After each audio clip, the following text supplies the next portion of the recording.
వనపర్తి జిల్లా ఎదుల గ్రామంలో నిర్వహించిన ప్రజాపాలన ప్రగతి ప్రణాళిక గ్రామసభ సందడిగా సాగింది. ఎమ్మెల్యే మేఘారెడ్డి, జిల్లా కలెక్టర్ ఆదర్శ సురభి ఈ సభలో పాల్గొని సంక్షేమ పథకాల అమలు తీరును ప్రజలకు వివరించారు.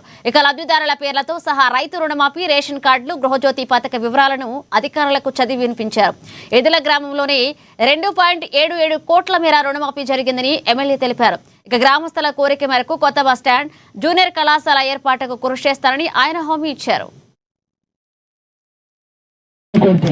అయితే అమ్మగారింటి కూడా ఎక్కడ మొట్టమొదటి మీరందరూ ఆర్టీసీలో ఎక్కడ ఎక్కి ఎక్కడ దిగినా ఉచితంగా తిరిగేదానికి చేసిన సంతకం పెట్టిన గౌరవ ముఖ్యమంత్రి గారికి మనం ఇక్కడి నుంచి చప్పట్లతో అభినందన తెలపాలి. దాంతో పాటు ఆరోగ్యశ్రీని 5 లక్షల ఆరోగ్యశ్రీని 10 లక్షలు చేసుకున్నాం. దాని తర్వాత ఇక్కడ ఉన్న వాళ్ళందరికీ చాలా 10 సంవత్సరాల నుంచి చాలా ఇబ్బందులు పడుతున్నారు.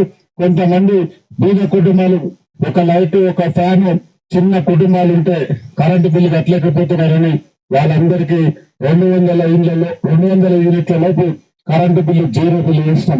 దాంతో పాటు 10 సంవత్సరాలు ఒక ప్రభుత్వం ఉండే, ఆ ప్రభుత్వం రేషన్ కార్డు లేకపోతే అందరికి రేషన్ కార్డులు ఇచ్చి, ఆ రేషన్ కార్డులు ఇచ్చి మిగతా పేర్లు మన ఇంటికి కోడలు వచ్చినా, మన బిడ్డ వేరే ఇంటికి కోడలు పోయినా, మనవాడు పుట్టినా, మనవాళ్ళు పుట్టినా 10 సంవత్సరాల నుంచి వాళ్ళ పేర్లు ఎక్కేయాలి. మనం అవన్నీ ఎక్కిచ్చి కొత్త కార్లు ఇచ్చి అక్కడికి ఊరుకోకుండా వనపర్తిలో ఉన్న సేట్లు, గోపాల్పేటలో ఉన్న శ్రీమంతులు, హైదరాబాద్ జూబ్లీస్ ఉన్న శ్రీమంతులు వాళ్ళు తినే సన్నబియ్యం మన ఏదుల గ్రామానికి ఇచ్చింది రేవంత్ రెడ్డి గారు, కాంగ్రెస్ పార్టీ. అది కూడా మనం దృష్టిలో పెట్టుకోవాలి.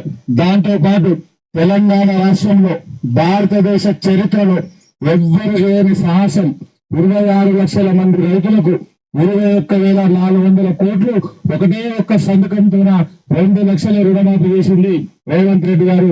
అది కూడా